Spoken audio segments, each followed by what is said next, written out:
మామ ఒకటి చెప్తే గుర్తుపెట్టుకో, నీ బాధ నీ డిప్రెషన్ మొత్తం దేని గురించి ఉండాలి? మా ఇంట్లో మా నాన్నకు సపోర్టివ్గా ఉండలేకపోతున్నానే, మా అమ్మకి ఇష్టమైన నగలు చీరలు కొనలేకపోతున్నానే, నేను ఇంకా డబ్బు సంపాదించలేకపోతున్నానే అని వీటి మీద ఉండాలి తప్ప వాడెవడో నీతో మాట్లాడట్లే, లేకపోతే తనెవరో నీ మెసేజ్ చూడట్లే, రిప్లై ఇవ్వట్లే అని నైట్ అంతా ఒక్క మెసేజ్ కోసం వెయిట్ చేస్తూ స్ట్రెస్ ఫీల్ అవుతావా, ఏడుస్తావా? మెచ్యూరిటీ ఉంది కదా. లిటరల్లీ మీ నాన్న 30 years నుంచి కష్టపడుతూనే ఉన్నాడు. నువ్వు మీ నాన్నకు సపోర్టివ్గా ఉండి ఇంటికి మనీ పంపించడం కాకుండా ఒక అమ్మాయి మెసేజ్ కోసం డిప్రెషన్ ఫీల్ అవుతావా?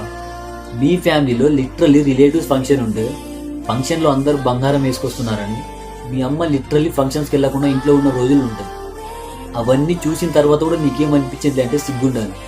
నీకు నీ లైఫ్లో ఇంపార్టెంట్ అయ్యేది ఏంటి? నీ ఫ్యామిలీ, నీ పేరెంట్స్. నువ్వు డిప్రెషన్ ఫీల్ అవ్వాల్సింది వాళ్ళ గురించి మాత్రమే. ఏదో బీటెక్లో జాయిన్ అయిన తర్వాత అమ్మాయి పరిచయం రిప్లై ఇవ్వట్లే, మెసేజ్ చేయట్లే అని దాని గురించి బాధపడతావా? చెప్తున్నది ఒక సర్టైన్ ఏజ్ వచ్చిన తర్వాత నీ మీద నీకే చిరాకేస్తుంది, నేనే నా ఇలా బిహేవ్ చేసింది అనేసి. అందుకే మీ పేరెంట్స్ గురించి ఆలోచించి వాళ్ళకి భారం కాకుండా వాళ్ళకు సపోర్టివ్గా ఉండేలా ట్రై చేయి.